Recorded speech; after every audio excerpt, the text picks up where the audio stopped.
Enquanto isso, em um estúdio bem distante daqui. Fala galera, seja bem-vindo a mais um vídeo, mais um podcast do André Alves com Vida. É aquele podcast que quer trazer vida na tua vida através das pessoas que a gente traz aqui. E hoje não é diferente. Hoje nossa convidada com 26 anos, professora, mestre e doutorando, tudo na área de matemática. Vocês vão conhecer muito mais e saber muito mais agora. Seja bem-vinda, Tamires Torres, da Purificação. Seja bem-vinda. Acertou. Acertei. Boa noite, Uma hora de gente. ensaio. Bom dia, boa tarde. Deixa eu só te interromper, vou deixar já você se apresentar. Hoje nós temos um convidado aqui, chamado Testemunha Ocular, que está acompanhando essa conversa, está aqui, que vai fazer as perguntas inteligentes, que vocês sabem muito bem que disso eu não entendo, né? De inteligência não é comigo. A gente tem aqui uma repórter do nosso canal, que faz parte da nossa equipe, que está aqui escutando toda a conversa. De vez em quando você vai ouvir uma voz baixinha, aí serão perguntas que ela vai fazer. A gente também está com convidados aqui, pessoas que, com certeza, você vai agregar na vida, com certeza. Que se puder, vai fazer pergunta, o microfone está aberto aí para vocês. Fique à vontade. Oi, gente, eu me chamo Tamires Torres da Purificação, como o André bem apresentou. Eu sou baiana, é importante falar isso. Moro no Rio há 3 anos e eu vim para cá para estudar, para fazer mestrado em ensino de matemática. E eu fiz licenciatura em matemática lá na Bahia, sou professora de matemática. Me formei em 2020, terminei em 2019 e colei grau em 2020. E vim para o Rio para cursar o mestrado. Na semana que eu cheguei começou a pandemia, então Uau. Foi. Então você estudou em meio a toda a dificuldade que o mundo estava vivendo. Tava aquela coisa, a gente tentando entender a dinâmica e eu estava estudando. Aí a gente parou, eu tive uma aula, uma semana de aula mais ou menos, né? Que foi no final da semana que fechou tudo, na semana do dia 9 de março de 2020. Uma semaninha de aula presencial e depois foi para online direto? Foi. A gente foi tentando entender a dinâmica, algumas chamadas para poder se reunir, né? Os meus colegas e os professores, e ver o que a gente ia fazer. Mas de início era muito para saber como é que a gente estava, assim, o que a gente estava pensando. Se sentindo mesmo, porque estava aquele momento de ninguém entender o que estava acontecendo, né? Relacionado à pandemia.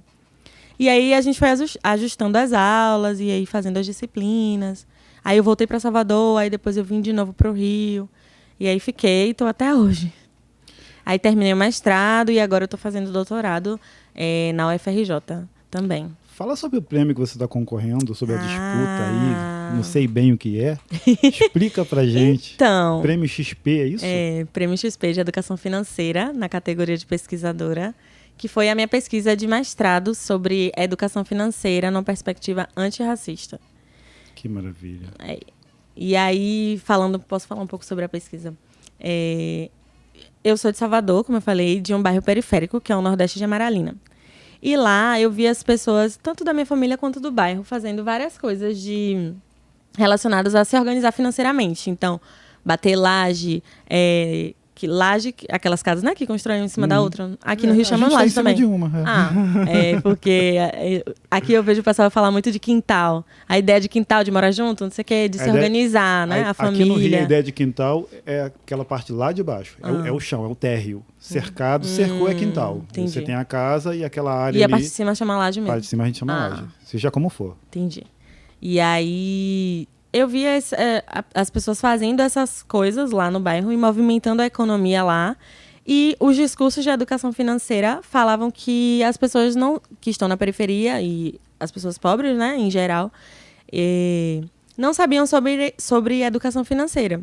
Então eu ficava vendo uma coisa na prática, ainda que algumas tenham dívidas, tenham alguns problemas, estejam movimentando, se organizando mesmo para a sobrevivência. Eu via outra coisa na prática e outras coisas no discurso. E aí eu fui entender e pesquisar, investigar quais eram as organizações, conscientes ou não, né, as formas de... Porque às vezes a pessoa está fazendo as coisas, mas ela não está pensando, tipo, eu estou me organizando financeiramente. Ela só está juntando um dinheiro ali com a família para comemorar o aniversário de 15 anos da filha, por exemplo. E junto consegue fazer. Ou 90 anos da avó. E aí, junto então, a ideia do caixa financeiro, que foi uma das coisas que eu investiguei, é que um grupo se junta, né? E aí deposita a mesma quantidade durante um período determinado. E sobre as regras que são pré-definidas. E aí, aqui no Rio, eu já ouvi falar como caixinha. Michele, um abraço.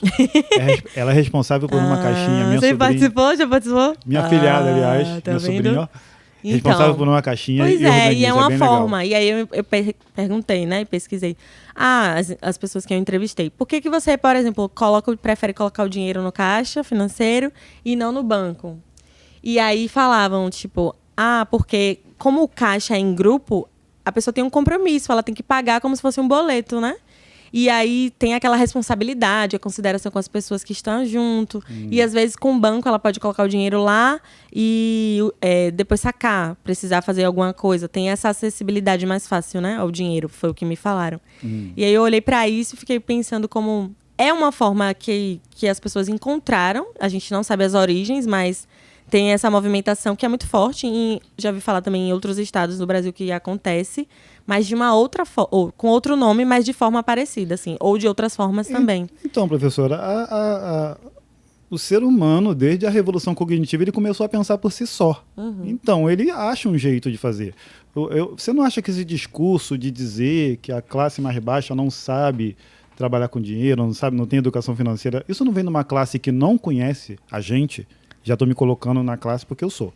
Né? Sou morador de comunidade. Nós somos classe trabalhadora, você não né? acha que isso vem de Você não é herdeiro. um discurso de um lugar que nunca pisou aqui para entender isso? E aí a atmosfera está lá nas empresas, banco, essa formalidade, né, que gere mais dinheiro para eles.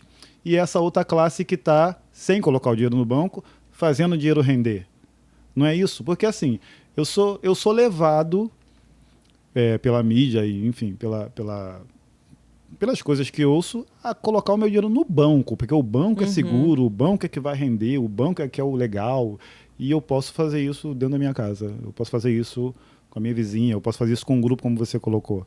Isso não é um discurso, eu não sei se é isso, mas isso não é um discurso que vem de outro lugar? São formas diferentes, né? Assim, essa parte, a questão financeira dos bancos, tem várias camadas, mas as pessoas colocarem um dinheiro no banco tem a questão dos empréstimos que são feitos, né? Também a taxa de juros toca na inflação também. Então, até se a gente pensar, por exemplo, o Pix, na época que foi criado, teve as discussões, porque para retirar essa questão das notas fiscais, porque a impressão de notas é muito caro também. Então, para que a gente tivesse uma movimentação econômica muito mais digital, né? E aí, e mais rápida também, fazer a questão de diminuir as taxas de transações bancárias mesmo, né? Entre bancos diferentes, assim. Então, essa questão dos investimentos, das ações e tal, principalmente quem tem entendimento de economia, se aprofunda, né? Taxa Selic, e aí faz esses discursos e tal, tem várias camadas. Tem gente que faz isso para continuar em cima, né? Sobrevivendo,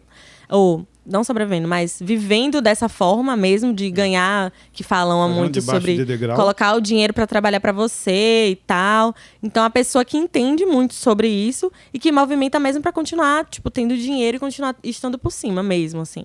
E uma galera que vende essa ideia, inclusive, do enriquecimento, tipo, que a pessoa vai comprar uma ação, um investimento e vai ficar rico em não sei quanto tempo. Pois é, menino. Quando, na verdade... Peraí. Pois é. Como é que é? Eu, todo dia no meu celular... Tem umas ideias, Desculpa, uns discursos... Eu tô aqui no celular, tá? Só pegando o celular, mas... Como é que pode? Eu abro meu celular, entro lá no meu Instagram, no Facebook, seja lá o que for, sempre tem um cara dizendo que tem a fórmula mágica. A fórmula é mágica. Ele faz uma projeção e mostra. Se você botar R$20, semana que vem você está com R$20 mil. Claro que eu estou exagerando, mas eles vendem exatamente essa ideia. Né? E a gente que já gosta de ganhar dinheiro fácil, e muitos acabam caindo. E não dá em nada, na verdade. Não dá em nada. Tem isso também, né? Um outro lado. Explica pra gente como é que é isso e, por favor, nos ensina a não cair nessa. Você que conhece. Tá. Pensei que você ia pedir pra ensinar. Não. Eu sei que não tem como fórmula ganhar mágica. dinheiro. Não, trabalhando. Então, conquistar, não estaria né, aqui hoje. Né? Pesquisa educação financeira, estaria rica. Então, e a galera, engraçado, né, que vende esse discurso também, continua vendendo o discurso, né? Continua trabalhando. Tem gente que compra. E continua trabalhando, continua vendendo mais a ideia, assim. Mas, só para deixar uma coisa explícita, né? Eu não sou contra essa questão das ações, dos investimentos. Eu acho que movimenta a economia do Brasil. A gente tem a gente vive num sistema capitalista, então tem essa movimentação, né, dos lucros, nessa questão econômica, mas não é justo. E aí são vários questionamentos, né? Porque você ter, por exemplo, 1% do país que é mais rico ganhar muito mais do que mais do que 50% da população, né? Não lembro agora a porcentagem, mas tem uma galera que vive com menos de um salário mínimo. E você agora, com a mágica da edição, tá na tela então, e a porcentagem corretinha, porque depois a gente bota, né? A gente coloca, tá na minha pesquisa. E aí é desumano, né? Você ter essas pessoas que estão vendendo esses discursos, iludindo pessoas de certa forma, que se você tirar R$30 todo mês, você pode começar a investir com tal valor.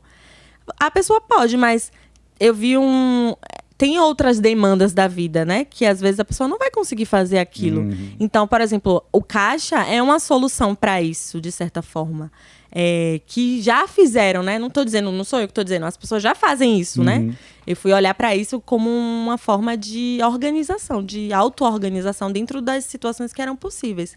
Porque tem alguns discursos, eu já vi alguns vídeos na internet dessa galera que vende essas coisas de educação financeira, falar assim, com 20 anos você tem que economizar R$500 todo mês. Depois, com não sei quantos, você tem que economizar R$1.000. Você tem que economizar R$2.000 por mês para se aposentar. É mais do que eu ganho. Com 50 anos, 60 anos.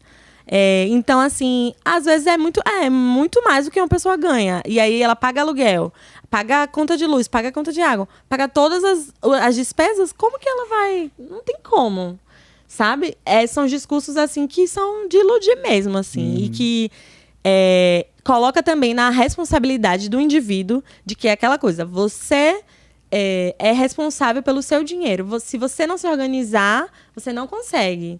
Você tira, de certa forma, a responsabilidade do Sabendo Estado, que a pessoa né? não vai conseguir fazer, a culpa é dela. De como, na verdade, não é bem assim. Não é bem assim mesmo. Se fosse assim, quem estava vendendo isso, como eu falei, né? Tava rico, né? Então, assim, tem como se organizar aquela coisa que aí a gente poderia pensar. Primeiro, se organizar de modo que você consiga pagar suas dívidas sem precisar pagar muitos juros, né? A taxa de juros que é altíssima. Porque, às vezes, a pessoa se embola nas dívidas porque ela, tipo assim, paga o valor mínimo da fatura do cartão de crédito. Isso é um erro, né? Ou então, parcela aquela fatura. E aí, uma dívida que é R$2.000, por exemplo, você tinha de fatura, você vai pagar 7 mil. E aí, as contas se embolam. E, às vezes, a pessoa tem mais de um cartão. E aí, assim, porque a gente, às vezes, acha, né, que o cartão de crédito eu tenho esse dinheiro. Você tem aquele limite. É o máximo que você pode gastar. Não quer dizer que você tem que gastar. Então, assim, isso são conhecimentos que o pessoal que pesquisa fala, que eu super concordo e acho que é isso mesmo. A gente precisa falar mais sobre isso. Porque eu acho também que uma coisa que é muito forte nas nossas gerações, nas gerações que vieram antes de mim, hoje, né, no Brasil, que é não falar sobre dinheiro. É um tabu em muitas famílias, né? Tipo, as pessoas têm vergonha de falar. Não é que você tem que expor quanto você ganha ou essas coisas, mas refletir mesmo, assim, tipo, essa coisa, sei lá, o mercado as pessoas falam, tá caríssimo, mas por quê? Tipo, investigar, ou parar pra pensar mesmo, só né? Tá caro e pronto. Eu vi esses dias uma reportagem falando que a nota de R$200 hoje em dia não vale R$200. Vale um pouquinho mais do que R$150. Então, a gente está pagando muito caro por um valor... Quer dizer, está perdendo, né, na verdade. E está pagando muito caro por coisas que, antigamente, a gente tinha um outro valor, né? Então, isso também é pensar sobre educação financeira. Eu acho que é a gente ter o senso crítico mesmo, assim, de pensar sobre... não aceitar tudo como é. Tipo, você... tentar negociar com o banco. E aí tem uma coisa que a pessoa fala, vou deixar 5 anos e aí vai limpar. Você já o meu nome e depois eu pago. Ou limpa o nome. Esse pensamento, gente. Porque tem essa coisa de que limpa, falam, né? Que o Serasa tira o nome do que estava negativado e tal. Mas não é bem assim. A sua dívida tá lá. Foi vendida ou você vai pagar um valor, mas assim, o seu limite de crédito, né? O seu limite de compra, ele fica reduzido. Então, você depois quiser comprar uma casa ou quiser comprar alguma coisa, aí fica mais difícil. Então, não é bem assim. né? Então, assim, pensar sobre essas questões também é pensar sobre Pois é, a educação financeira, assim, que a gente precisa avançar, né? A gente não é educado, assim, de modo geral, a Sim. gente que mora em comunidade, a gente não é educado dessa forma. A gente é educado a comer hoje Sim. e amanhã a gente vê como é que fica. A gente tem muito isso. Trazendo, assim, para a nossa atmosfera, a gente que não conhece sobre finança, explica para nós, assim, o basicão do que é uma caixinha, por exemplo. Que a gente falou, mas não entrou exatamente no que é, como é que é esse processo. Vamos fazer de conta que ninguém sabe. Eu sei que a Patrícia já sabe, sei que o Jean já sabe, mas tem pessoas que nunca fizeram isso. Boa. Como é que é isso? Explica para nós. Oi? Fala pra ela falar qual é o nome da cidade dela, Salvador, porque não tem nome de caixinha. Qual é? Então, lá o pessoal chama de caixa. Só que na minha pesquisa eu chamei de caixa financeiro para poder fazer referência de entenderem, né? Na leitura, na análise, que é um caixa de dinheiro, porque senão estavam entendendo como caixa de supermercado. Ok. Ou algo assim. Aí eu coloquei como caixa financeiro. Mas Então, lá na Bahia é caixa e aqui é caixinha. caixinha aí. Aqui a gente gosta de diminuir as coisas. A ideia do caixa, eu acho incrível. Uma das coisas, assim, que eu falo, gente, porque uma das pessoas que eu entrevistei, ele era, tipo... ele não é dono de caixa, mas ele organiza vários caixas. E aí ele consegue, de certa forma... Ele vende rifa também. E ele, atualmente, estava se sustentando disso, assim. E ele não cobra nada a mais por organizar o caixa. Mas o grupo que eles... Tipo assim, 5 pessoas, vamos supor. E aí, cada pessoa dá R$100. Ok. E ele é uma dessas 5 pessoas. Então, a cada mês, o pessoal ia receber o total, que seria R$500. Cada um dando 100. Uma pessoa recebe... Uma pessoa recebe no mês o dinheiro de todos. Isso. Depois, no outro mês, é outra pessoa. Depois, no outro, no quarto e no quinto, até completar o ciclo. Aí eu falei esse valor, mas ele falou que tem caixas que ele participa que é R$300 ou R$200. Já conseguiu escalonar. Tem um pessoal que é de igreja, que aí uma das pessoas que eu entrevistei falou isso, que tá na igreja e faz isso para comprar coisas para a igreja ou para organizar eventos. E aí também outras pessoas falaram que tem caixa de cerveja, que ao invés de darem dinheiro, é muito engraçado. Eu falo, gente, as pessoas, eu achei incrível, porque é uma forma que faziam de comemorar aniversário. E aí, aí alguns escolhiam, ou queriam receber como a cerveja mesmo, ou então queriam receber como o dinheiro, que seria correspondente àquela cerveja. Então, quem não bebe, quem não curte, enfim, podia receber. E aí, todo mundo depositava aquele valor combinado, sabe? Uma outra que eu entrevistei fazia um caixa do tipo... Ela é lojista, ela tem uma loja, e ela organizava com pessoas que eram comerciantes também.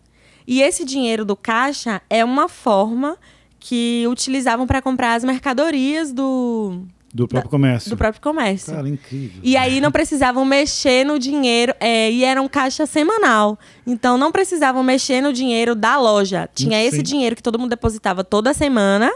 E aí conseguiam comprar as mercadorias que fossem necessárias. Então é uma forma, assim, bem... Uma ideia criativa, né? Assim, de conseguir resolver problemas que às vezes são urgentes. Ou pensando a longo prazo. Tipo, final do ano, que a galera quer fazer alguma coisa, né? No Natal. Aí eu perguntei assim também. Tem critérios de escolher quem é a primeira pessoa que recebe? Ou da ordem? Alguns falaram que em alguns caixas é muito... Cada caixa é muito espontâneo, assim. Às vezes as pessoas fazem sorteio para ver quem vai tirar. Ou às vezes quem está organizando recebe primeiro. Ou escolhe quando quer receber. Escolhe o mês do ano, ou o período, se não for mês, a semana. Entendeu? A gente tá falando aqui em 5 meses, mas isso pode se estender por um ano inteiro. Tem gente que renova. Aí também, assim, eu perguntei, mas e o critério de confiabilidade? Como que você garante que uma pessoa não vai te passar a perna, por exemplo? Você vai receber o seu dinheiro no seu mês. E aí, para quem está organizando, também é uma responsabilidade, né? Porque se a outra, ela tá organizando, e se alguém não pagar? Alguém vai ficar sem dinheiro.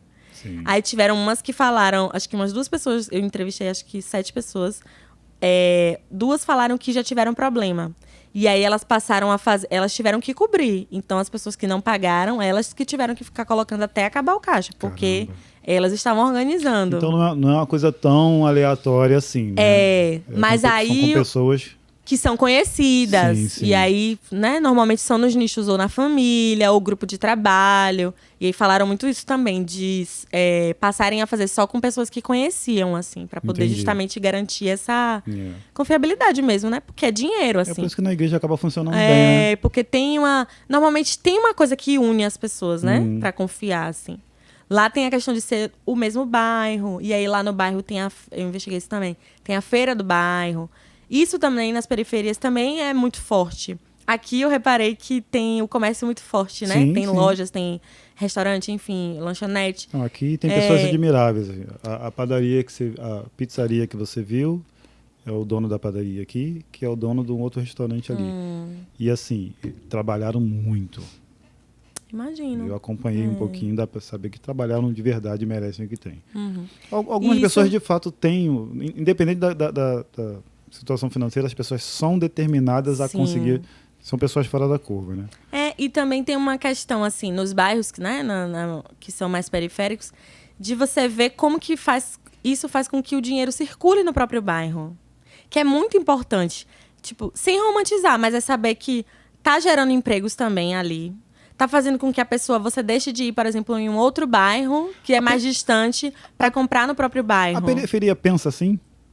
Então, às Ou vezes... isso foge da nossa atenção? Às vezes é espontaneamente. Tipo Às assim, eu vezes saio daqui, é vou no Mercadão lá, mas aqui tem o produto ao mesmo preço, mas eu vou lá no Mercado Famosão comprar. Então, algumas pessoas invés de comprar percebem, aqui. das que eu entrevistei pelo menos, elas falaram que às vezes as pessoas não pensam nisso, elas só estão pensando na comodidade, de comprar mais perto de casa, ou então de economizar no transporte, ou compra uma coisa aqui, outra ali. Outras pensam, não, eu vou comprar aqui porque eu conheço fulano, e aí vai aqui, entendeu? Entendi. Então, às vezes a pessoa não tá pensando nada, só vai mesmo porque é perto de casa e é isso. Mas é uma forma que a gente pode ler também, como uma movimentação, né? Sim. São coisas que a gente não pensa. Mas só uma coisa que eu tinha falado sobre como a gente não fala muito sobre dinheiro. Também é uma ideia, assim, que fala muito. Você não pode querer muito, você não pode ter dinheiro, é pecado. Tem um discurso muito forte também que foi, tipo, institucionalizado, né? Alguns lugares falam isso na família. Não é que você tem que ser soberbo, querer dinheiro, mas tudo bem você querer ter uma qualidade de vida, você querer viver bem e falar sobre isso e se organizar, sabe? O ser humano é esquisito. Um terapeuta falou pra mim uma vez, eu falei sobre isso.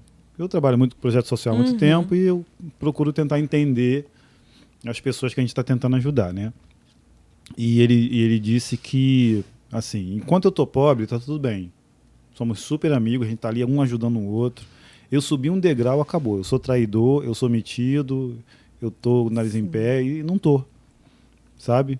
Tem isso muito na nossa classe. É verdade. Muito, infelizmente. E quando não, a pessoa também sente culpa, né? Ela sente culpa porque quer, por exemplo, ir comer em um lugar que é mais caro, ou quer sair do bairro, ou quer fazer uma outra coisa. Tipo, ela pode também. Eu acho que é ruim quando a pessoa ela se torna uma pessoa soberba, né? Quer humilhar outras pessoas, Sim. quer fazer. Não é sobre isso. Mas é saber que tudo bem você fazer outras coisas. E assim, você também. Não é pecado ser bem sucedido. Não é pecado. Não é pecado você não conseguir, você batalhou pelo aquilo, não é pecado. Você querer desfrutar. Não é também que às vezes também é pera ainda. A pessoa faz assim, porque eu trabalhei e eu vou gastar, mereço mesmo. Aí vai e gasta R$1.000 no cartão. Aí fica super, tipo assim, de vez. Aí depois, quando vai ver a fatura, 5.000. Quem tem esse limite, né? Ou então, sei lá, a fatura vem altíssima, o valor que tem. E aí não consegue pagar o valor todo, aí vai no valor mínimo, aí os juros no outro mês vai ser... Aí já era. Entra no rotativo, né, do cartão de crédito. Então vai pagar a dívida que era X, a pessoa vai pagar X vezes... Professora de matemática. Vai pagar muito mais, né? Vai pagar o dobro, o triplo, 500 vezes mais. Né? Porque no Brasil é um dos lugares que a taxa de juros é muito mais alta, assim. Muito. Surreal. A gente, como eu falei, né? A gente paga mais juros do que a dívida. Você vai embolando, né? São muitas camadas, real. Testemunho ocular, quer perguntar alguma coisa? Pergunta aqui. Se ela acredita que essa questão das pessoas não conversarem sobre dinheiro dentro do núcleo familiar tem muito da detenção de poder. Geralmente isso acontece muito quando homens... Vou tentar resumir um pouquinho. Se essa cultura parte do machismo, é bem por aí? O homem é o que mantém, então ele não admite que outra pessoa tenha, e o dinheiro é só com ele que recebe, ele que resolve, é isso? Entendeu? Nossa, que Você acha pergunta. É, capciosa. Tá vendo?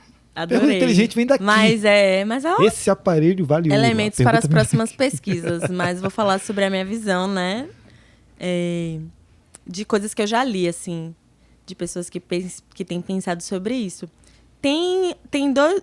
A gente poderia pensar em 2 grupos. Tem não só 2, mas tem algumas famílias em que só o homem trabalha fora de casa e as mulheres trabalham, né? São donas de casa, então elas trabalham em casa. É Como se isso não fosse trabalho, né? E antes também tinha uma questão muito de o homem dar o dinheiro na mão da mulher e ela ter que se virar e fazer tudo. Então também ela tá ali fazendo uma organização, né? Econômica. A organização porque financeira é dela. ele não na quer dar verdade. muito dinheiro e ela tem que se virar com o dinheiro que ela recebe pra comprar, pagar a luz, pra comprar comida, fazer não sei o que pra criança, Que homem fazer é um esse? monte de coisa. Que homem é esse? Né? Então, Ainda quer o assim, troco. faz milagre, ainda quer o troco. É verdade, ainda quer o troco. É verdade, pois é. Então, olha só essa organização. Ainda coloca a cargo da mulher essa responsabilidade também, né? Ainda além do... Mas não é pela coisa incapacidade da- dele, não. Não é pela incapacidade dele. Pode Tá errado ser. em ele pingar, né? Dá tudo na mão e... E às vezes tem uma questão também, que aí eu acho que é mais forte do machismo, quando a mulher começa a trabalhar fora de casa. Que aí ele não quer... Ele quer saber quanto que a mulher ganha, né? Pra poder não se sentir inferior. Não aceita o fato da mulher, às vezes, ganhar mais. Ou então, que esse é um detalhe. Aí a gente pode olhar pra isso dessa forma, como um machismo ali. Ou então ele Nós quer estamos mandar em no dinheiro dela. 2023, tá? É. Estamos em 2023. Não é Ou 1903, não. É 2023. Pois é. Mas continua. Ou ele quer mandar no dinheiro dela e quer mandar no dinheiro dele, né? O dele, ele não quer dar o dele pra ela e quer mandar no dela. E às vezes, o que acontece, infelizmente, que tem algumas mulheres que gastam mesmo, isso é verdade. Mas aí é uma outra, que não só mulheres, que também os homens também gastam, porque também come. A mulher que paga, mas tem que comprar a roupa, tem que comprar um sabão, tem que comprar as coisas. Ele tá gastando também. Às vezes a mulher gasta com a questão da vaidade, né? Mas o homem também gasta às vezes com outras coisas, olha né? esse meu cabelo. Com carro, com quem tem carro. cabelo Você super gasta com caro, cabelo. rapaz. Então Cabelo também dizer que só a importado. mulher gasta com vaidade não é verdade. Tem outras vaidades, né? Que são colocadas como vaidades masculinas, né? E às vezes nem entra... Pode, claro. Olha ela. Fala... E tem casamentos que se desmorona por causa da questão financeira, né? Sim. Quando o casal entra em conflito financeiro, né? Tem muitos casamentos que não aguentam, né? Porque às vezes a mulher recebe mais que o homem não aceita. Não aceita. Tem- E às vezes não fala, mas começa a ver problema em outras coisas. Pra poder. Começa Porque não. a criar problemas. né? E Exatamente. tem casos que o homem recebe, tem um patamar bem legal e a mulher bem baixa e o homem humilha essa mulher por ela ser assalariada. De repente, uma babá, uma balconista, né? Então, eu vejo também desse lado, né? Do financeiro, quando a família não sabe, né? Aí, se conciliar nessa situação, se entender nessa situação e acaba desmoronando o casamento, respinga nos filhos e por aí vai. É verdade. É isso. Nossa, Eu imaginava que a questão falta de dinheiro causa briga, dá tudo ruim, né? Falta de dinheiro. Mas esse ponto realmente Também da causa mulher outros problemas. acaba ganhando mais Sim. que um homem ainda. É porque essa questão econômica mexe no nosso psicológico, né? Tem Então, uma a galera falta tudo que... bem, mas pô, a mulher ganhar mais e... Mas tem gente que mexe. Porque às vezes tem mulher que ganha mais e ela quer dentro de casa, de repente, se pôr mais que o homem, humilhar o ok. homem. Tem mulher que está nesse patamar. Entendi. Né? Eu ganho mais, então eu tenho meu direito de falar mais alto. Entendi. Às vezes acontece também do investimento na casa. Que às vezes em alguns casamentos a mulher, mesmo quando ela ganha menos, ela acaba investindo mais na casa. E aí, às vezes quando separa, né? Tem esse problema da casa, né? Porque às vezes, tipo assim, é a casa da família, mas aí quem vai sair, quem vai ficar com a casa? Aí quem investiu mais, quem investiu menos. Isso às vezes também é um problema. Eu tô aqui ouvindo você falar, eu acho que eu sou o homem mais otário do mundo. Se isso acontecer, eu vou sair pela porta É, Se eu tem tiver de gente que chinelo, de faz. chinelo estarei. São os acordos. E só para São completar histórias. minha fala, né? Só pra completar. Claro, pode falar. E muitas Participando das aqui com a gente, vezes, Patrícia. tem mulher que acontece esse caso dela querer ser a superior por ela estar ganhando bem, e nem sempre é assim. A questão também do ciúme do marido. Ele se põe por baixo de, tipo assim, o que ela vai fazer se ela ganha mais, como ela tá me vendo. A insegurança dele. É a insegurança de, tipo assim, pô, eu não sou o provedor, quem é o provedor, então o homem se humilha muito nessa questão, o homem não aceita. Tem muitos homens, né? Eu acredito que não são todos, mas eu acho que ainda hoje tem muitos homens que não aceitam a mulher estar acima deles, né? Acima financeiramente falando. Se você é desses, por favor, deixe seu comentário. Se você não é desses, deixe seu comentário. Sim. Se você tem alguma opinião sobre isso, por favor, deixa o seu comentário. E quando não, tem uma outra perspectiva, né? Que infelizmente é quando as mulheres elas estão em relacionamentos que são falidos e elas não conseguem sair por conta dessa questão financeira também, né? Quando elas não elas são dependentes. É. Então, assim, eu acho que essa questão econômica, tirando o ego, tirando essa questão do machismo, né? E as mulheres que estão me ouvindo nesse momento, principalmente, é importante pensar sempre assim na sua independência financeira. Porque é difícil, né? Porque a gente vive, nós somos classe trabalhadora, a gente não é, não vou trabalhar hoje não vou trabalhar esse mês e tá tudo bem. Não é bem assim, Não mas tá tudo bem. ou então, também não vou dizer, todo mês guarde e tal, porque não é bem assim, a gente entende, mas assim, saber tentar ao máximo gastar menos do que você ganha. Porque o maior erro é a gente gastar muito mais do que a gente ganha. Isso tá em todo mundo ou mais na mulher ou no homem? Não, em todo mundo. Aí o que eu ia falar da mulher é pra ter sempre como visão assim, eu posso estar em um relacionamento, ser maravilhoso, mas pensar em mim também. E pensar na questão da independência financeira. E aí eu tô falando, enfatizando as mulheres, porque por conta, né, do patriarcado, do machismo, né? Tô contigo, cara. As pessoas têm que ser independentes, ponto final. Entendeu? Então, assim, tanto homem, porque os homens, em geral, quando ganham dinheiro bom, não pensam na família. Tipo assim, tem uns que pensam, mas tem uns que não pensam. Não pensam no relacionamento. E a mulher, em geral, né? Tipo, tem essa coisa de vou pensar, né, na família, vou comprar um sofá melhor, uma geladeira. Aí, se for parar, pensar em outros âmbitos. Presente do Dia das Mães. Aí dão coisas de casa pra criatura.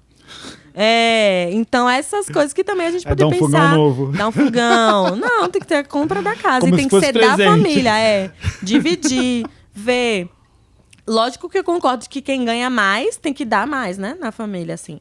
Mas, às vezes, não acontece isso. A realidade, infelizmente, ainda não é essa. Então, é se organizar, todo mundo se organizar para que as contas também... que se, por exemplo, o casamento ou o relacionamento vir a terminar, que não tenha esse problema. Ou de... Enfim, a gente não ter esse problema mesmo. E ainda assim, dentro do relacionamento, saber que a pessoa tem a individualidade dela, né? Tudo bem, um dia ela querer sair, né? Se ela quiser sair, fazer alguma coisa e ela querer fazer outra coisa, assim, sei lá, vou dar um corte no cabelo. E aí conseguir fazer, não precisar se apertar, entendeu? E às vezes a pessoa se pega por surpresas, porque o esposo tá no patamar legal, a vida tá legal, mas a vida é uma roda gigante, né? É verdade. Aí às vezes o esposo tá bem, tá no patamar legal, mas aí acontece de vir uma enfermidade, acontece de a vida ser ceifada, e a mulher que não tá se preparando porque o marido ganha bem, totalmente a vida dela dependente tá do saudável, marido, e ela perde tá o marido. dependendo daquilo tudo ali, então ela vai se pegar numa situação completamente difícil. Então, o que as mulheradas hoje em dia têm que acordar, claro que não são todas, que muitas mulheres hoje em dia estão batalhando, independente se o marido tem ou não tem.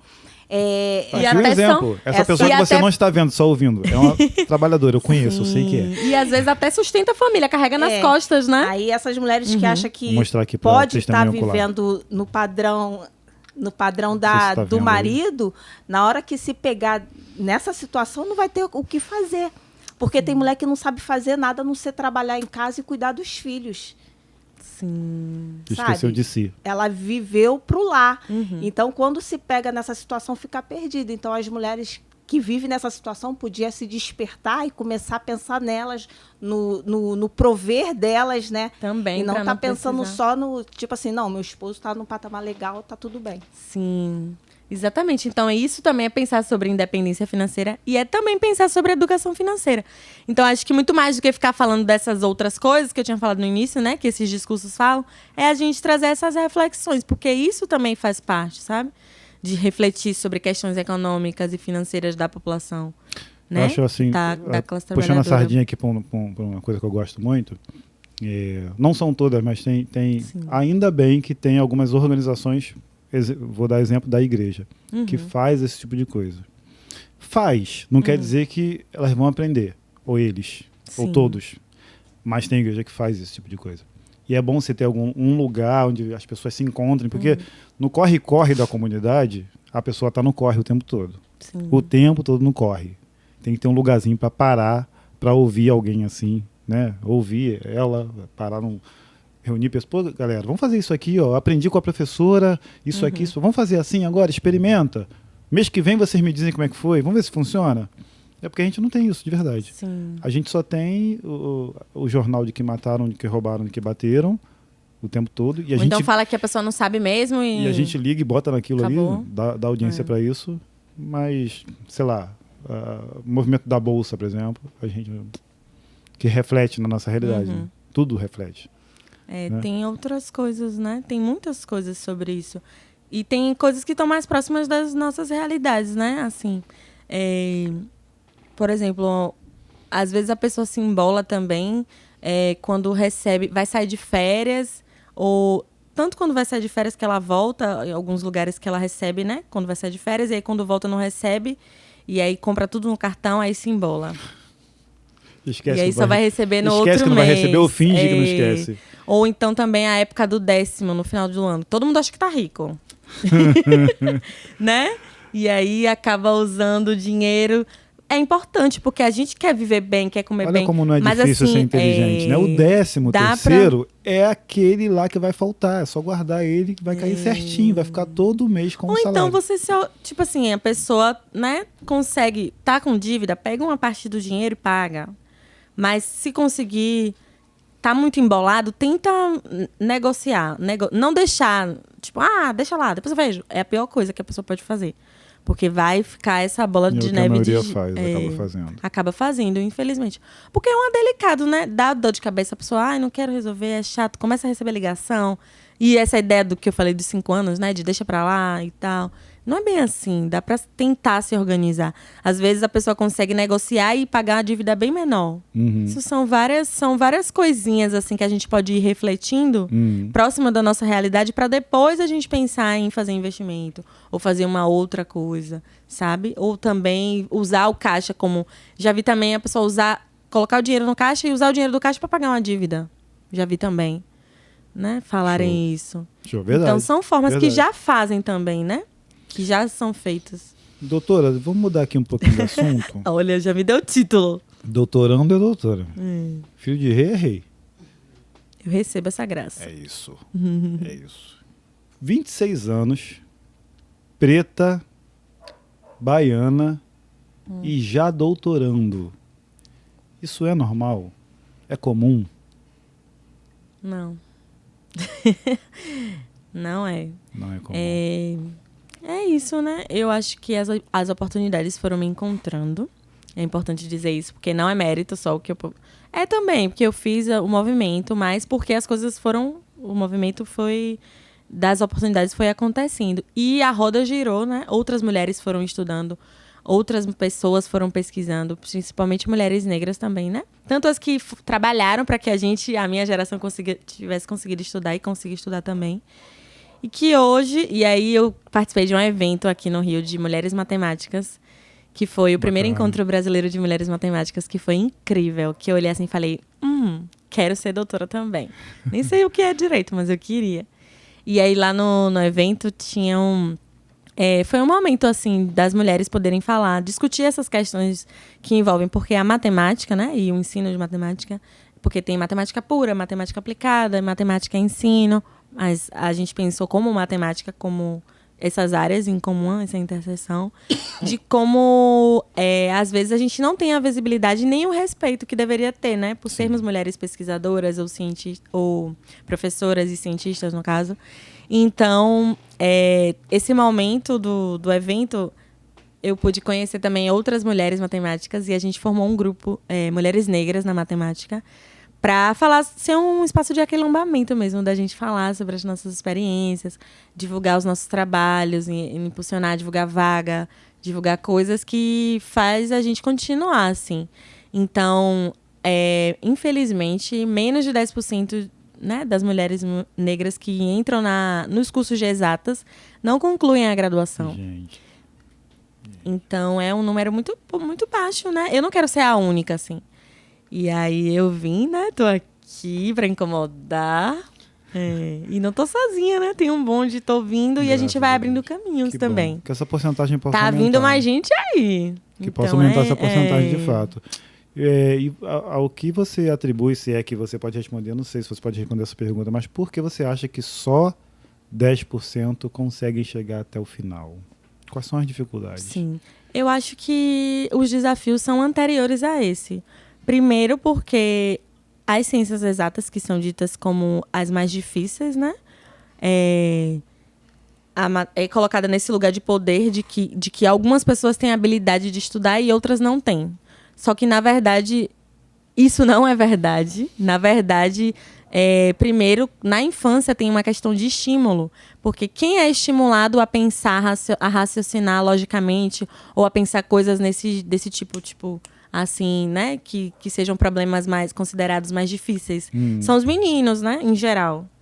Né? Essa coisa de menina, receber coisas de casinha, receber boneca, receber coisas de casa, que é muito associada a essa coisa do lar, do cuidado. Então, há esse estímulo desde a infância. Os meninos não, carrinho, a desmontar coisa, a gude, a coisas que são mais ativas. Gude, Então, pros carioca, é bola de gude, tá? Bola de gude. Então, esse estímulo que começa na infância chega um momento da escola que, às vezes, até o olhar de quem está ensinando, né, olha e divide. A pessoa sabe e a pessoa que não sabe. E, normalmente, as pessoas que são colocadas nesse lugar de que não sabem ou que têm mais dificuldade são os jovens negros, né? Os meninos e as meninas, e sobretudo as meninas, porque justamente esse lugar do estímulo. Às vezes as pessoas têm dificuldade mesmo, mas às vezes não tem o estímulo para poder tirar essa dificuldade ou ter projetos. Hoje já tem alguns projetos, como torneio Meninas na Matemática, para estimular pesquisas científicas, né, de iniciação científica, que estão indo para as escolas, né, pessoas que estão na universidade, que estão indo para as escolas para fazer esse movimento de puxar as meninas e falar, vocês também podem, vocês têm espaço, existem espaço, vamos mudar isso. Muito bom. E tem muita mulher também, alguns homens também, mas tem muita mulher que está comprando essa visão de impulsionar isso, dizer que as ciências exatas e todas as ciências é o espaço de todos, né? São habilidades e habilidades a gente desenvolve. A pessoa não nasce com o dom. Tem gente que tem habilidade mais para ciências humanas, tem gente que tem mais para as outras, né? Que são ditas exatas, mas não é pré-determinado. Isso pode ser impulsionado e a pessoa pode chegar nisso. E aí depois passa para outra fase. Tem infelizmente, alguns... como os cursos, um dos cursos que mais tem evasão no Brasil é o curso de matemática. E os cursos das exatas, no geral. Porque as primeiras disciplinas são decisivas para as pessoas não quererem ficar no curso. Infelizmente. O formato do curso já é para empurrar para fora. É isso? Exatamente. E porque tem... Eu tirei o anel. Tem gente que coloca... alguns professores que colocam muita pressão mesmo, assim, nos estudantes, né? As disciplinas de cálculo, de geometria analítica, que são as primeiras em geral, nos cursos de engenharia e nos cursos de matemática, física, química também, que são as disciplinas básicas, que pedem conteúdos das séries básicas. Então, às vezes, a pessoa chega com dificuldade e aí trava. Desde o básico, então, já cresceu com essa dificuldade, já na escola. Exatamente. Aí, às vezes, a pessoa aprova, ela entra no curso, mas quando chega, tem esse baque, a dificuldade vai crescendo, né? A insegurança, tudo isso. E aí faz com que a pessoa não queira ficar no curso, ela vai querer sair. Nós tivemos um historiador aqui que comentou exatamente isso. Não no podcast, mas ele comentou para mim no particular. E quando não, se você parar para ver, também tem um cenário de que as pessoas que estudam, né, principalmente as periféricas, precisam estudar à noite, porque precisam trabalhar. E às vezes a pessoa não consegue concluir o curso porque ela precisa trabalhar. Então, eu estudei no curso noturno. E, assim, os discursos que alguns professores falam tratam de forma diferente. Ninguém quer dar aula, alguns, né? Não todos, obviamente. Mas alguns professores e professoras não querem dar aula à noite na universidade. Então, trata diferente. Porque acham que quem vai para o curso noturno já tem esse olhar no discurso em alguns departamentos. Infelizmente, é uma verdade que eu já ouvi. Já participei de algumas reuniões de colegiados, já ouvi o pessoal falar isso. Porque eu fui representante de centro acadêmico quando eu estava na graduação. Então, a gente discutia isso muito, assim, a representação estudantil, como é importante para ajudar que os estudantes fiquem e concluam a graduação. Porque entrar é difícil, mas se manter na universidade é muito mais difícil, né? Porque quem tem que trabalhar, às vezes a pessoa vai trabalhar, ela não vai conseguir estudar. E dentro de casa, às vezes, a prioridade é o trabalho, não o estudo. Exatamente, tem que colocar comida em casa. Eu trabalhei, eu fiz estágio em escolas. Mas meus pais me ajudaram muito, assim. Então, mas tinha uma época que eu tinha que pegar disciplina e voltava para a escola, ia pegar disciplina, porque tinha que formar. E aí teve greve nesse meio de tempo, né? São essas coisas que também vão acontecendo, que nos formam também, porque é para a gente saber que a gente está na universidade pública, tem os direitos. E tem também algumas questões burocráticas e algumas questões políticas também que existem, que tentam boicotar o ensino, né? Em vários governos diferentes já aconteceu isso. Infelizmente vai continuar acontecendo. Mas é importante a gente falar de acesso e permanência. Então, você ter um número de menos de 10% de mulheres que se formam é um agravante que deveria ser visto como... Já existem, né? Na UFBA tem permanecer, que são algumas bolsas que a pessoa recebe um valor, que antes era R$200. Agora teve um aumento. Não sei quanto que ficou, mas teve uma porcentagem de aumento nas bolsas de graduação, de iniciação científica e de pós-graduação. Então, para ajudar que a pessoa consiga estudar. E aí é um dinheiro que vai pagar uma passagem, que vai fazer uma coisa que vai fazer com que a pessoa se mantenha e se forme. E aí são várias fases, né? Então, tem essa coisa do estímulo da criança, tem da graduação. E o tempo todo, eu ouvia dos meus amigos, que são meus amigos, mas que eram colegas na época, ou alguns não são mais, mas alguns falavam o tempo todo que eu ia sair da matemática, que eu ia largar o curso, que eu ia fazer dança. Porque a visão... eu ouvia sempre isso. Porque a visão de quem tinha que cursar matemática, ou licenciatura em matemática, essa coisa de ser uma pessoa endurecida, né? Quando, na verdade, a gente pode ser o que quiser. E é isso que eu falo com meus alunos, né? Eu danço, eu fiz teatro... tem outras coisas. Eu sou professora, eu ensino matemática, mas eu tenho outros gostos também. A gente não tem essa coisa muito forte, né? De você tem que ser uma coisa só. E cobrado. E por que eu não posso fazer dança em matemática, por exemplo, ou teatro? Só porque eu sou uma, né?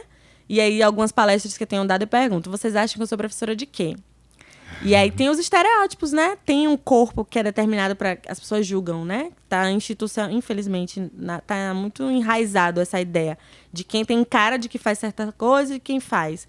Então, um jovem olhar para mim e falar, você tem cara de que ensina história. Tudo bem, eu posso ter, mas por que eu não tenho cara de que ensina matemática? Sabe? Então, não tem que quebrar. A gente pode contar as nossas histórias. Tem uma escritora, que é a Chimamanda, Chimamanda Adichie, que ela fala muito sobre isso, sobre o perigo da história única, que para a gente, principalmente as pessoas negras, é contado um tipo de história. Você tem que ser uma coisa, você tem que fazer determinada coisa. Você tem sempre que contar uma história de superação para você ser aceito em algum lugar. Quando, na verdade, não. A gente não precisa contar só. Não, tem que ser a pessoa que sofreu e tal. E aí, entendeu? Sim, você merece, porque, o preto lá sofreu isso. Exatamente. Conte a sua história e tal. Às vezes não. Às vezes a pessoa... Hoje a gente já tem pessoas que não tem... menino, é assim. E a gente não tem eu tô repensando tanta coisa, você não tem ideia. Imagina. E a gente não tem que contar só uma história, né? Não tem esse perigo da história única. Limita a gente, né? De viver os nossos sonhos. A gente pode contar a nossa história como a gente quiser, assim. Porque os nossos ancestrais fizeram isso, né? Então, assim, as pessoas que vieram antes da gente, né? As pessoas que foram escravizadas fizeram isso, né? Resistiram. E, quando eu falei do caixa, tem uma parte que eu falei do caixa econômico, que a gente não sabia as origens, mas teve uma parte da minha pesquisa que eu investiguei que, na época, né, no período da escravização, algumas mulheres e alguns homens também conseguiram colocar... Faziam grupos que eram as irmandades, que conseguiam juntar dinheiro para comprar suas alforrias. Então, Caramba! e é uma história que nos é negada, a gente não sabe. Caramba! Então, o surgimento tem um vídeo da Caixa Econômica, que foi um dos primeiros bancos no Brasil. Eu sou muito ignorante, não sei. Não é ignorância. A gente não sabe, não é falado isso na escola. Só contam as histórias de dores sobre a gente. E assim, e quando eu soube, eu fiquei, gente... Esse vídeo da Caixa Econômica, de 100 anos, passa a propaganda, depois você pode colocar também como referência, que o pessoal fala lá na propaganda, porque alguns escravos colocaram lá o dinheiro no banco para comprar alforria e tal. Essa movimentação, faziam isso, na propaganda fala, colocaram dinheiro lá para comprarem as alforrias, né? Então tinham as primeiras, podem ser vistas como tem um podcast do Mano a Mano que Sueli Carneiro fala isso com o Mano Brown. Que as primeiras formas falam muito sobre empreendimento, empreendedorismo hoje em dia, mas as mulheres que eram quituteiras, elas eram escravizadas de rua, né? Elas tinham que vender quitutes, fazer que eram chamadas escravas de ganho. Elas tinham que fazer várias coisas, lavar roupa, fazer várias coisas. Então, uma parte do dinheiro elas davam e uma parte do dinheiro da época elas podiam ficar. E aí elas conseguiram comprar as alforrias delas. E se tornaram negras senhoras. E algumas não tiveram família. E a forma que elas tiveram de se tornar independentes, né, serem bem vistas socialmente, era entrando nas igrejas católicas. Então, muitas deixaram as heranças para as igrejas católicas. Então, imaginem quantas famílias poderiam ter ficado com esse dinheiro. Poxa. Hoje, se a gente soubesse essa nossa história, onde foi parar essa herança? Tem algumas pesquisas já acadêmicas que falam sobre isso. E também como algumas compraram, tipo, outros, né, pessoas que eram escravizadas, para poder alforriar depois. Então, tipo, não tem muita ligação. O caixa, a gente não sabe se a origem foi essa, mas dá para entender que já tinha uma movimentação, assim, Sim. né? De se organizar, de fazer a coisa acontecer. Verdade. Incrível. Sempre sem romantizar. Incrível. Um movimento de muita resistência, sempre. Sim. Então, de sobrevivência, né? Também. Mas de possibilidade, né? De pensar o futuro, assim. Sim. Então, hoje a gente tá aqui falando, a gente poder trabalhar, fazer... Tem esse passado atrás também, né? Que é importante saber que a gente pode contar nossas histórias como a gente Muito bom. puder, assim. Sensacional. Assim, posso fazer? Opa, desculpa. Não é chamar testemunho ocular aqui, mas... Posso fazer? Claro. Você, como uma mulher negra, né, periférica, e chegou ao patamar que você chegou, percebe-se que não foi fácil. Eu gostaria que você falasse no podcast quais foram as dificuldades, tanto financeiras quanto raciais, que você passou, o processo que você passou, porque tem muitos jovens, adolescentes, negras, periféricas, que acham que o lugar delas é ser uma balconista, ser uma caixa de supermercado, que nunca vai alcançar esse patamar. Diferente. Porque outra possibilidade, acha né? que não tem condições, né?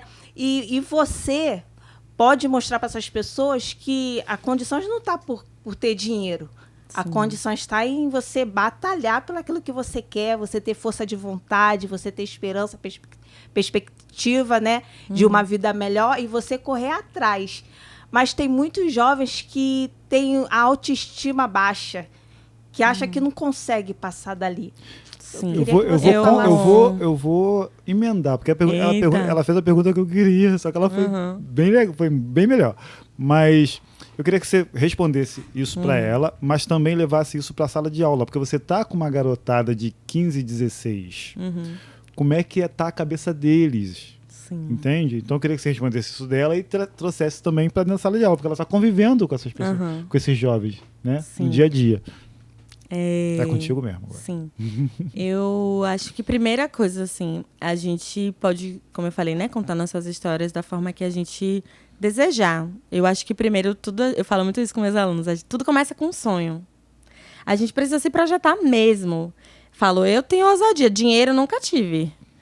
Minha família, a gente não é rico, mas a gente precisa ter ousadia. Falar, vim para incomodar e fazer. Sobre as profissões, eu acho que, primeiro, né, todas as profissões são importantes, né? Tem o lugar de serviço. A gente sabe que tem a hierarquia social, sabe, porque algumas profissões recebem mais do que outras. Mas eu acho que, primeiro, até para a pessoa que for fazer outras profissões, saber que precisa ter o respeito em todas as profissões. Porque, às vezes, a pessoa acha que, porque, por exemplo, eu sou doutoranda e tal, e quando eu for doutora... Você, doutora? Logo, logo. Logo. É que eu ainda estou em processo, né? Que eu comecei as aulas recentemente e a gente vai caindo a ficha aos poucos. Porque é luta, né?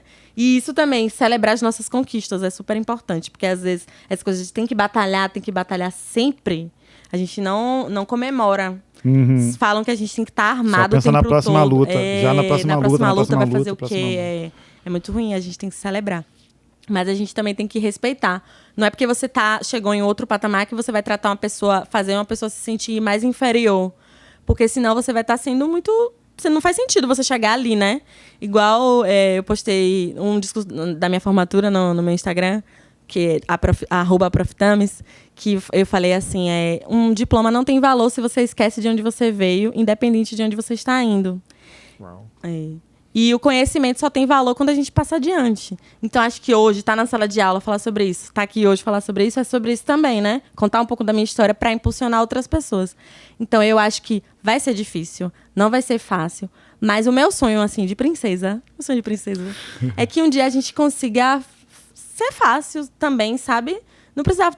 essa coisa que é romantizada, você tem que lutar, batalhar, porque... Isso mexe com o psicológico, como você falou. Às vezes as pessoas desistem porque, sabe, mexe com o psicológico.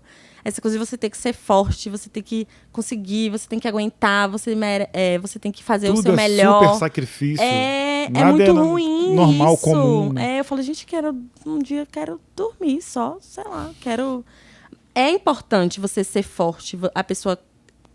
se projetar, como eu falei, né? Ter um sonho, falar é possível. Porque há muito tempo nos foi dito que não era possível, né? Ainda me é dito que não é possível chegar na universidade. Várias coisas, que às vezes as coisas elas não são... Aí, sobre as dificuldades, às vezes algumas coisas não são ditas, mas você sente um olhar de falar, você tá aqui, sabe? Você agora tá fazendo campanha do prêmio, da divulgação, e recebi muitos apoios, né? Graças a Deus. Mas também eu vi pessoas dizendo que não ia compartilhar porque não ia compartilhar, sabe? E pessoas que estão em lugares que poderiam, tipo, contribuir. Mas saber que... Ou então, o tempo todo você ter que estar mostrando que você é boa, sabe? Eu sentia muito isso, assim, em alguns espaços. Tanto de trabalho, quanto às vezes eu sinto isso ainda. A gente o tempo todo, todo. Você mostrar que você tem que estar ali, aí você tem que sabe muito, justificar. toda hora. Só por ser negra, sabe? Só por ser... Cansa. É exaustivo. Por isso que eu falo, meu sonho de princesa é um dia descansar, falar. Vou chegar, vou dar minha aula e vou embora. Vou chegar e não vão querer saber quem eu sou para estar ali.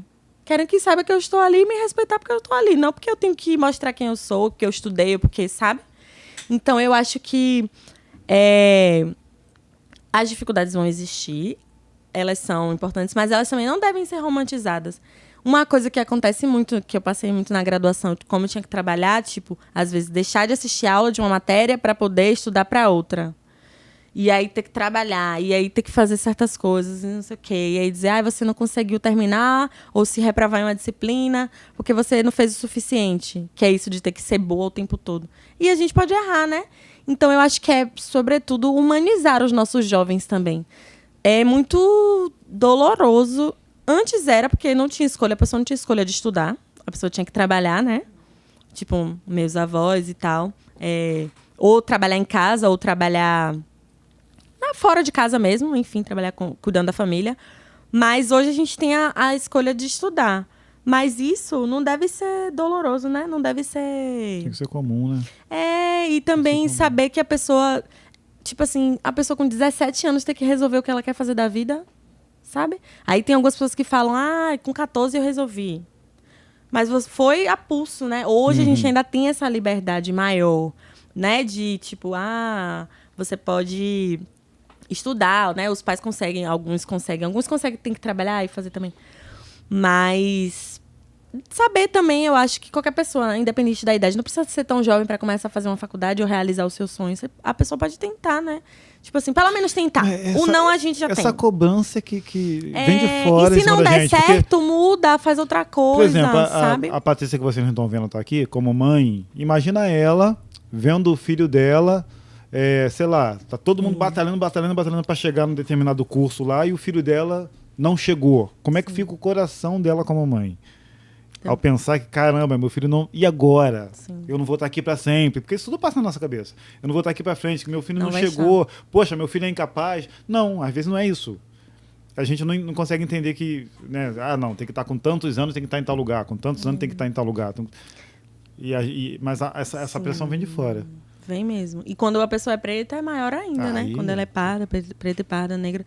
É maior ainda, né? De ter que dar uma resposta. E hoje tem muito isso, assim... É porque também a gente não tem tanto tempo, né? De escolha. Como eu falei, se não der certo, tenta outra coisa. Aí a pessoa falam que, não deu certo. Ou, os pais pensam, o que foi que eu fiz de errado? Que meu filho não escolheu o que quer fazer.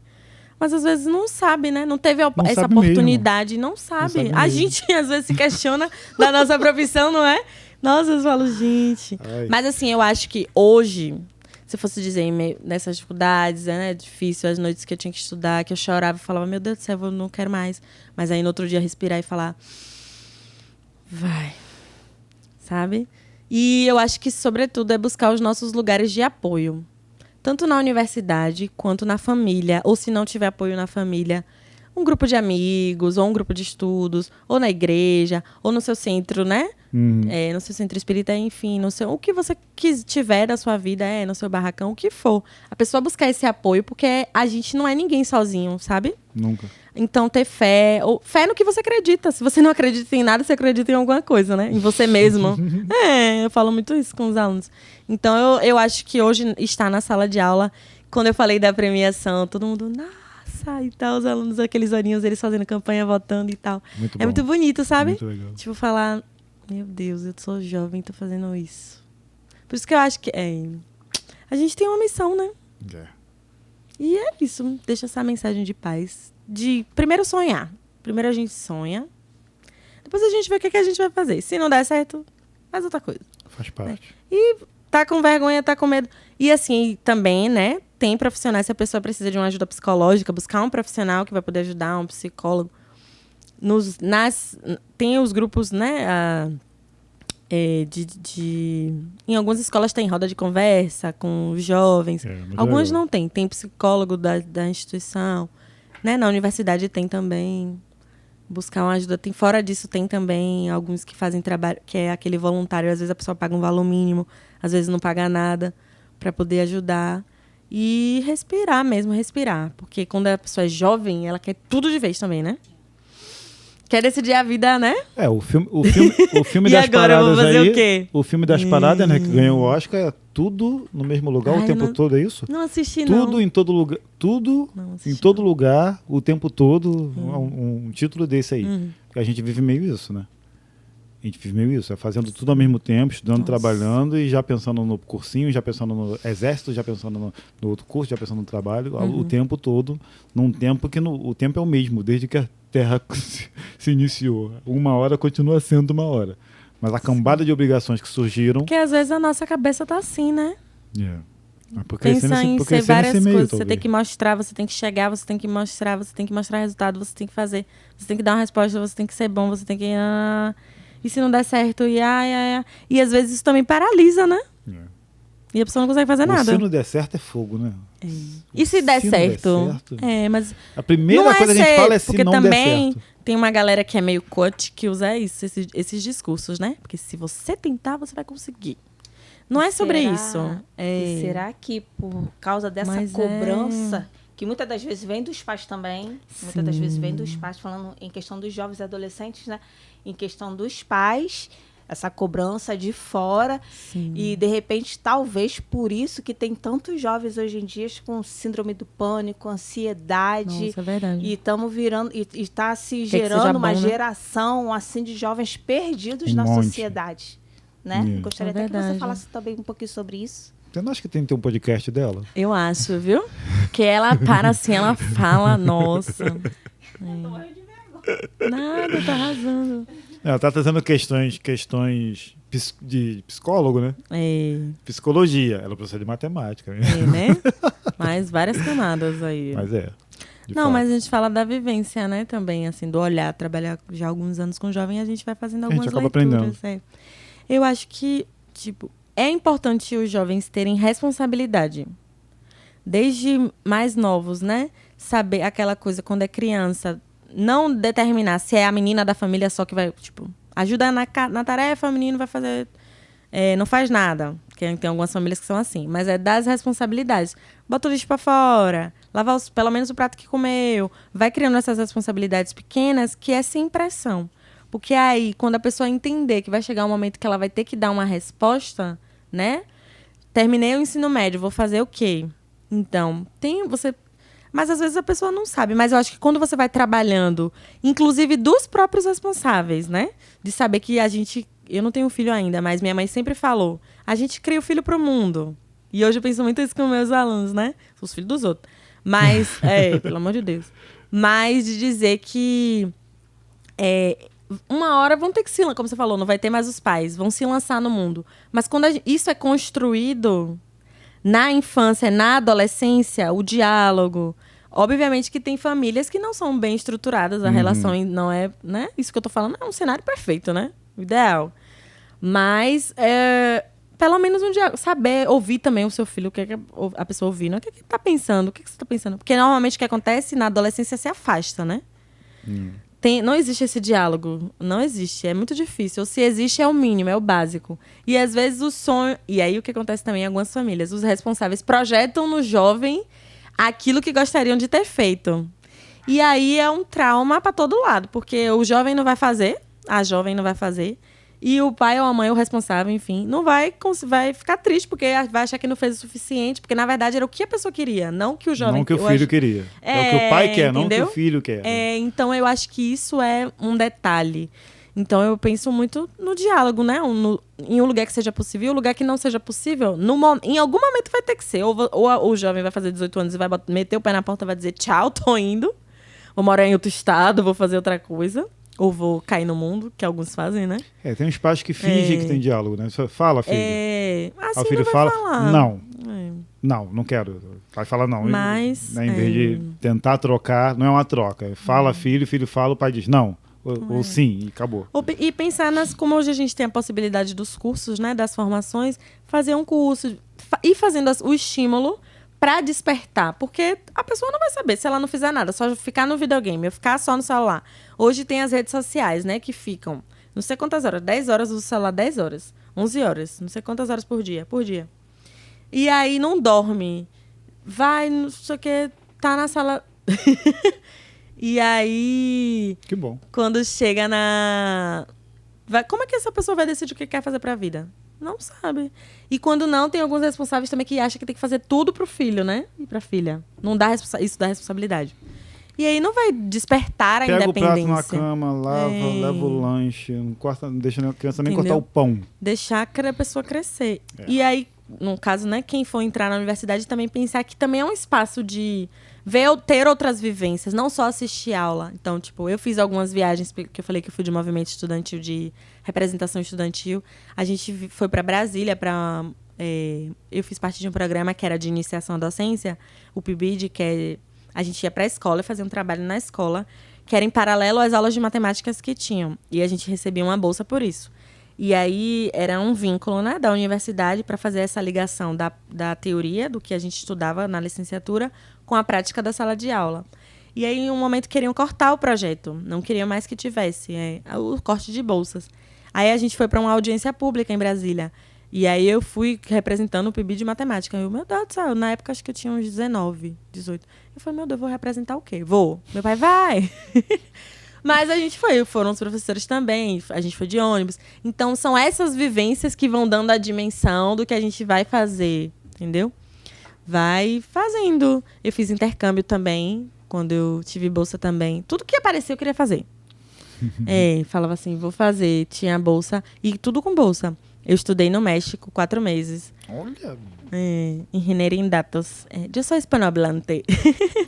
E aí... O testemunho ocular, você não falou isso, né? Que estudou no México. Eu acho que eu não sei se eu contei isso pra ela.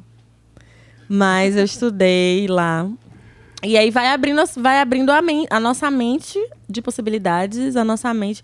Mas quanto que uma jovem negra moradora de um bairro vai fazer intercâmbio? Já pensou? Sair do país? Não é, sair do país com tudo pago, passagem. Então, mas é a possibilidade que o estudo nos dá também, né? E saber, então acho que contar também isso ajuda, né? As pessoas a saberem que existe essa possibilidade. Sim, sim. De ter outras vivências, né? Que é importante também, né? Maravilha. Hoje você é fonte de inspiração para muita gente. Né? Mas alguém foi para você? Na tua época, tinha isso? Teve apoio? Não teve apoio? Sua família? Sua mãe?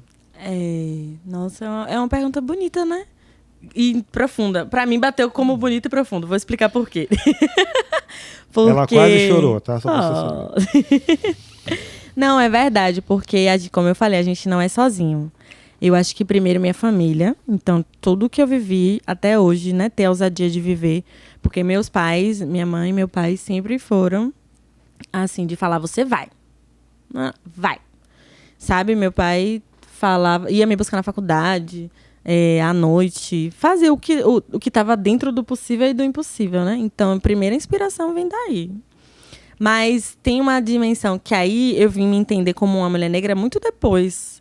Porque quando eu estava no ensino médio, era jovem, não tinha essas discussões raciais, né? Esse ano faz 10 anos que eu terminei o ensino médio. Vai fazer.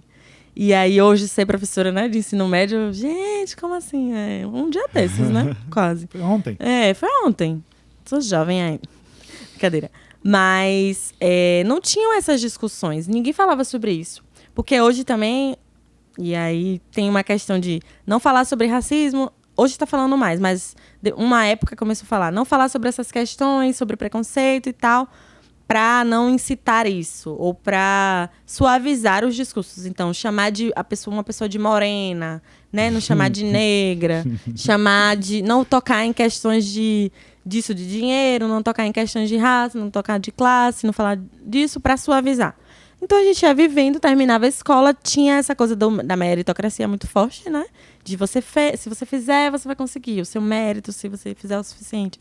Enfim, então não tinha muito. Eu tinha professores que eram muito bons, mas que eles falavam de estudar muito e de concluir o ensino médio e entrar na faculdade. Então, eu queria entrar na faculdade.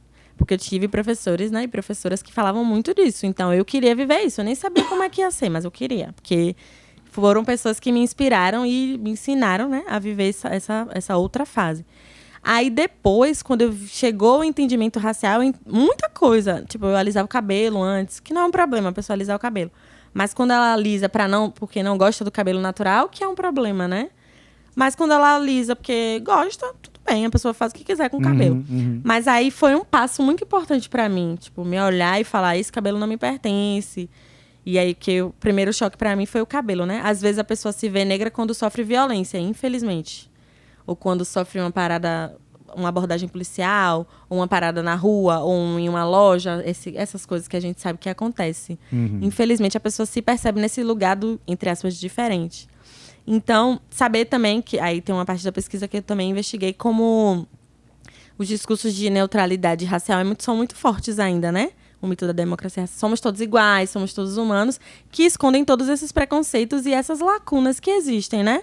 De que uma pessoa negra, por exemplo, seja vista em um lugar de superior, com muitas aspas superior, mas que seja vista em um lugar que ela não seria vista. Tipo, diretor de uma fábrica, por exemplo. Ou diretora, sabe? Então, esses discursos escondem isso. Falam que não, porque a pessoa não fez o suficiente. Mas aí, quando eu cheguei... Eu já tinha 18 anos, mais ou menos 17. É recente, muito recente isso. De falar, nossa, ter esse choque. De ver, tipo, porque na universidade as discussões, né? Eu estudei em Universidade Federal. Era muito forte isso, as discussões. E aí tinha movimentos, manifestações. E também coincidiu com a época que começou muitas discussões sobre esses temas sociais, né?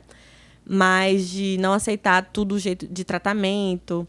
Começou a existirem algumas discussões que tirassem esse lugar do que era como normal, né? De ser todo mundo igual e tal. Então, eu passei a olhar para isso de uma outra forma e buscar a me ver em pessoas que fossem parecidas comigo. Então, por exemplo, e observar também os lugares em que eu era a única. Então, na minha turma, eram poucas mulheres, na minha turma de licenciatura em matemática, eram poucas mulheres e poucas mulheres negras. Eu acho que era eu e mais duas. E uma mudou para engenharia e a outra saiu do curso. Eu formei com outras, mas eram de outros anos. Não eram da minha turma que entrou comigo. Então, mas eu passei, de certa forma, por conta dos movimentos sociais, né? Essa aproximação que eu tinha com o movimento estudantil, que me fez me reconhecer nesse lugar e a me inspirar nessas pessoas também. E falar, todas as vezes que diziam, você vai largar matemática para fazer dança, e aí vinha essa galera e falava, não vai, você vai concluir o curso. E aí eu ia e continuava. E aí chegava, ouvia cada coisa, assim, dos professores nas aulas, tipo, nossa, você ainda tá aqui? Tipo assim, essas coisas. Como se fosse um absurdo você como tá se fosse na um sua absurdo aula. concluir exatamente o curso e ir passando os anos. Mas estar na sala de aula me fez querer continuar muito, porque eu via os estudantes me verem ali, saber que eu estava levando algo que não era só matemática. Porque eu tento trazer essas questões do jeito que dá, né? Nas aulas, de falar, olha, vocês precisam se ligar. Saber ter o poder de argumentação é muito forte. E matemática também é isso, né? A gente organizar o pensamento, o raciocínio lógico e conseguir usar para outras. Tem a parte que é só o raciocínio lógico. Mas também a gente pode olhar o raciocínio lógico como forma de construir uma argumentação. Então, eu estou pensando tudo isso, estou falando. Indo e voltando, ligando um assunto e outro. Então, é sobre isso também que eu tento passar, né? Para os estudantes. E aí, pessoas me inspiraram para fazer isso.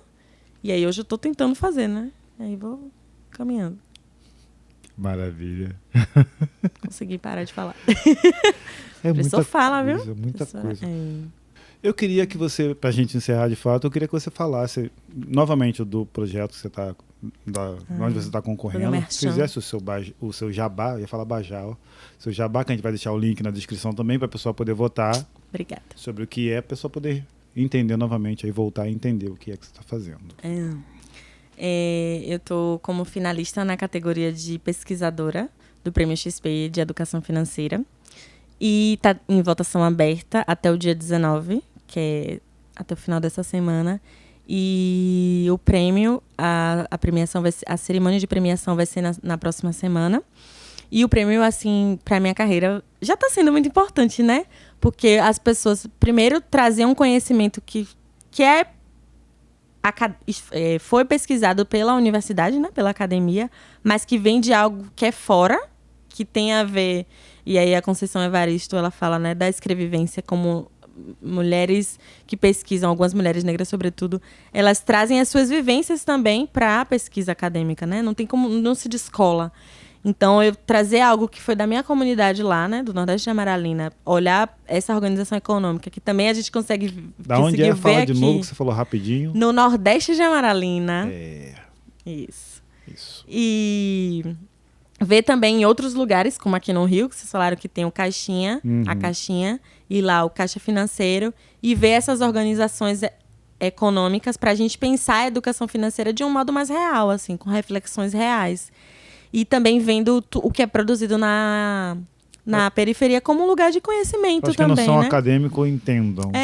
Então, eu acho que participar desse prêmio tem me possibilitado falar sobre isso em outros espaços, para popularizar mesmo o conhecimento, que eu acho que é importante. Como eu falei, conhecimento só tem valor se a gente passa, né? Não adianta nada eu ficar escrevendo. Meu texto ficou 172 páginas e deixar guardado na gaveta. Exato. Então, entendeu? Não faz sentido. E poder continuar pesquisando, assim. Agora eu quero olhar como que a gente leva isso para a escola, né? Que é o que eu vou pesquisar agora no doutorado. Como que a gente leva esse conhecimento, e é um grande desafio, mas aí continuar. Então, o prêmio, né, que eu estou concorrendo, vai me ajudar também. Recebo. Vai me ajudar também a continuar pesquisando, porque a gente precisa ter reconhecimento, a gente precisa ter dinheiro para continuar fazendo pesquisa também, né? E continuar me mantendo, enfim. Que é isso. É maravilhoso. Então, votem em mim. Quem puder, quem gostou do meu trabalho, quiser saber mais. Claro, né? Claro que você vai votar. Eu sei que você vai votar. Gente, olha aqui no meu zóio. E quiser também seguir lá meu Instagram, né? No @Profitames, que eu comecei a... Tô investindo mais agora de falar sobre essas questões, já que as pessoas querem saber sobre. Pra gente ter mesmo uma polarização do conhecimento. Fala a verdade, ajuda a gente, é muito bom, né? Ajuda a gente. É bom. A gente deita assim é muito e fala... bom, não tem preço não. Tem gente que não me entende. Tem gente que não me entende, enfim. Tem um limite, porque também as pessoas querem que a gente só ajude e não querem dar o reconhecimento que a gente precisa. Isso é outra Porque a gente coisa. não faz trabalho social se a gente não tem dinheiro também, né? É. Mas eu acho que precisa ter esse reconhecimento e a gente conseguir continuar fazendo. Então é importante poder ter também um dinheiro para poder, né? Um financiamento para continuar fazendo e ajudar pessoas, né? Como você falou. É isso. E obrigada pelo convite. Eu que agradeço. Obrigada, Ana. Obrigada quem ficou assistindo até agora. Patrícia. E a Patrícia. Jean aqui de câmera 3. Jean também. Muito Deixa eu obrigada. Obrigada pelas uma contribuições, as perguntas. Tudo que várias ideias. A gente faz pesquisa, né? Eu vou ver já coisas que eu vou continuar escrevendo. E é isso. Gente, eu não tenho o que falar, eu só agradecer. Aqui, cada podcast que eu sento aqui, eu saio, sabe, Mais um pouquinho de água. entendendo o bom da vida, o filé mignon da vida, como diz Clóvis de Barros. E muito obrigado. Espero muito que você vote nessa preta baiana doutorando. Orgulho para nossa Doutoranda. Doutoranda, né? Estou doutorando, mas eu sou orgulho para doutoranda. nossa raça, orgulho para o nosso país, orgulho para quem mora em periferia e sabe as dificuldades que tem. Ela também teve apoio da família, e aí você consegue entender o valor de uma família estruturada, tá? E é isso que eu tenho que falar. Eu espero que eu tenha agregado vida à sua vida, espero que ela, na verdade, tenha agregado vida para a sua vida, e por isso que o nome desse podcast é André Alves com Vida. Ah, muito bom. Até o próximo vídeo. Um grande abraço. Obrigada. Aí tá subindo a letrinha aqui.